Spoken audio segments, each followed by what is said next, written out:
Ousted Guinea-Bissau President Umaro Sissoco Embaló has arrived in neighbouring Senegal following his release by the military that overthrew his government earlier this week. Senegalese authorities say his transfer followed negotiations led by the West African regional bloc, ECOWAS.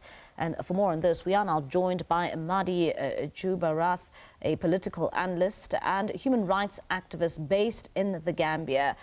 Madi, thank you so much for your time this evening here on SABC News. Perhaps let's start off here. What is your reaction in terms of what is taking place in Guinea-Bissau? Thank you. Good to be here. What's happening in Guinea-Bissau is nothing new. It is a political drama that is symptomatic of the sub-region itself, where you have leaders who flout their constitutions, disregard democratic principles, and essentially impose themselves. And they do this through various mechanisms, just as Embaló has done in Guinea-Bissau. They organize elections, and in his case, knowing very well that he has lost the election, staged a military coup to depose himself in order to prevent the opposition leader to be declared a winner. So this is the situation we have. But again, this is against the background of the fact that Embaló has extended his term, which should have ended in February 2025, because he was elected in February 2020 for a 5-year term, which should have ended in February 2025, but willfully changed, insisted that his term ends rather in November. And in the course of time, he has suspended most of the key opposition leaders who have all come to align behind Fernando Diaz, who has won the election now. So this is the situation. And so I'm not surprised. And again, to see him being transported to Senegal, it plays out the same story in West Africa and largely Africa, where leaders of this kind are given refuge, instead of being held to account, by ECOWAS and member states. Yeah. And Madi, you're saying that, this is not the first time you're seeing a military coup take place in Guinea-Bissau. What makes this one different? Well, what makes this one different is the fact that an incumbent who has lost the election, on the very eve of the declaration of the elections, organizes the military, his allies in the military, to storm the Electoral Commission, arrest members of the Electoral Commission, suspend everything, and even subject himself to arrest. But, interestingly, again, the difference is that it's the first time we are seeing soldiers arrest a president, overthrow a president, arrest him, but yet still allow him with his phone to be communicating with the rest of the world.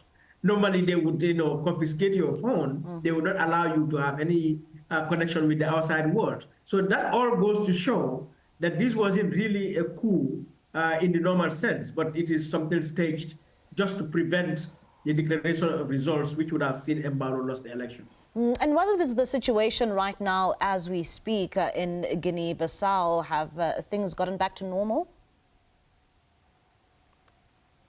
But by and large, life is going normal in a tense situation because it's the military. They've installed a new general, as the interim president. They've arrested the president-elect, Fernando Diaz, is still under detention. But the other key leader of the Independence Party, PIGC's presidential candidate who was banned, Domingo Pereira, has been released. We understand today, but other politicians, political leaders are under detention. Now ECOWAS has suspended Guinea-Bissau, and there's a lot of diplomatic, engagement taking place, in the open, in the background. And so at the moment, there is stability, that is, there is no outbreak of violence or conflict.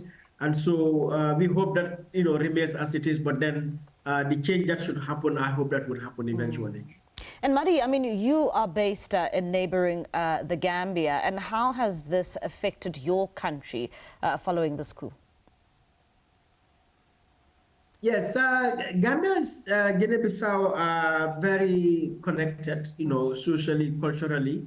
You have a lot of Gambians in Bissau and a lot of Guinea-Bissau citizens in the Gambia as well, but also, as I said, a sort of family ties and, you know, communal relationships. So there's anxiety, you know, at that level in the Gambia, you know, about what is happening in Guinea-Bissau. But also there is fury in the Gambia because Gambia and Guinea-Bissau, you know, and Senegal, you know, are largely one big community, one big family. And, you know, our religion has been a little bit turbulent over the past few years. You know, Gambia itself was a dictatorship until 2017. And, you know, still dealing with the, you know, effects of that until now. Senegal just changed, you know, a leadership that also wanted to you know, imposed himself, that is former President Macky Sall, and it had to take a lot of protest and killing of so many people for him to rescind his decision to, you know, seek a third term.